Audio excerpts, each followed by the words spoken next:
ஒவ்வொரு ராசியும் எப்படி இம்ப்ரெஸ் பண்ணுவது, அவங்கள எப்படி கவர்வது அப்படிங்கிறத பற்றி டீட்டெயில்டாக பார்த்துட்டு வரோம். அந்த வகையில் நம்ம அடுத்து பார்க்கக்கூடிய ராசி என்ன அப்படின்னா சிம்ம ராசி. சிம்ம ராசி எப்படி இம்ப்ரெஸ் செய்கிறது? சிம்ம ராசி இம்ப்ரெஸ் செய்கிறது தான் என்னை பொறுத்த வரைக்கும் 12 ராசிகள்லேயே ரொம்ப ஈஸியஸ்ட்டு ஒர்க். ஏன் அப்படின்னா சிம்ம ராசி நீங்கள் பாராட்டினாலே நீங்கள் இம்ப்ரெஸ் ஆகிட்டீங்கன்னு அர்த்தம், அவங்க இம்ப்ரெஸ் ஆகிடுவாங்கன்னு அர்த்தம். சிம்ம ராசி மட்டும்தான் பாராட்டுக்காக அதிகமாக இயங்கக்கூடிய ராசி. ஏன்? சிம்ம ராசினா சிங்கம். சிங்கம்ன்றது வந்து கிங்கு.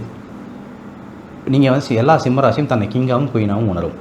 அதாவது சென்டர் ஸ்டேஜ் அவங்கள பொறுத்தவரையும் அது அவங்களுக்கு தான். இந்த உலகத்தில் எந்த ஸ்டேஜ் போடப்பட்டாலும் அது சென்டர் ஆஃப் அட்ராக்ஷன் அவங்கள தான் இருக்கணும்னு நம்பக்கூடிய ராசி சிம்ம ராசி. அந்த சென்டர் ஆஃப் அட்ராக்ஷன் நீங்கள் தான் சொல்லி ஒரு ஃபேன் மாதிரி ஒருத்தர் பிஹேவ் பண்ணுறாங்க அவங்களுக்கு அப்படின்னா அவங்கள ரொம்ப நெருக்கமாக இவங்க வச்சுப்பாங்க. புரியுதுங்களா? நீங்கள் சிம்ம ராசிக்காக நிறைய கவிதைகள் எழுதுங்க, அவங்கள எந்த வகையிலெல்லாம் உங்களால் பாராட்ட முடியுமோ அந்த வகையிலெல்லாம் பாராட்டுங்க. மாறா அவங்கள நீங்கள் கிரிட்டிசைஸ் பண்ணீங்க அப்படின்னா அவங்க உங்களோட சேருவதை நிறுத்தி விடுவார்கள். ஸோ ஃபஸ்ட்டு ரூல் பாராட்டணும், அவங்கள ஒருபோதும் விமர்சிக்கக்கூடாது. ரெண்டாவது சிம்ம ராசி வந்து நான் ரியல் லைஃப்பில் ஒரு இன்சிடென்ட் சொல்கிறேன். என் ஆஃபீஸில் நடந்த இன்சிடெண்ட். ஒரு லேடி சிம்ம ராசி, அவங்க ஒரு லவ்வில் இருந்தாங்க. அவங்களுக்கு வந்து ஒரு சின்ன அப்ரிசியேஷன் கிடச்சிது. அவங்க அது பெரிய அப்ரிசியேஷனாக நம்ப ஆரம்பிச்சிட்டாங்க. புரியுதுங்களா? தன்னை பெரிய சாதனை செஞ்சுட்டா நம்ப ஆரம்பிச்சிட்டாங்க. அதை போய் அவங்களோட பாய் ஃப்ரெண்ட் கிட்ட சொல்கிறாங்க. அவங்க பாய் ஃப்ரெண்ட் என்ன பண்ணிட்டார் அப்படின்னா இதெல்லாம் ஒரு விஷயமாங்கிற மாதிரி சொல்லிட்டார். அவங்கள டம்ப் பண்ணிட்டார் அந்த விஷயத்தில். அவங்க ரொம்ப பெரிய ஹர்ட் ஆகிட்டாங்க.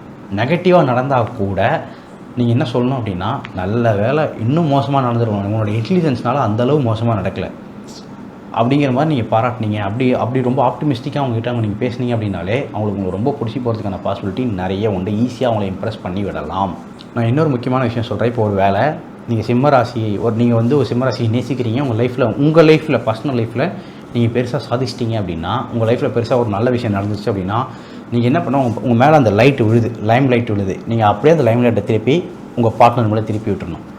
ஃபார் எக்ஸாம்பிள், நீங்கள் ஏதோ சாதனை பண்ணி உங்களுக்கு டக்குன்னு ஒரு ப்ரொமோஷன் கிடச்சிச்சுன்னா நீங்கள் என்ன தெரியுமா சொல்லணும்? இவ சப்போர்ட் பண்ணனால தான் எனக்கு ப்ரொமோஷன் கிடச்சி, இந்த பையன் சப்போர்ட் பண்ணனால தான் எனக்கு ப்ரொமோஷன் கிடச்சிருச்சு.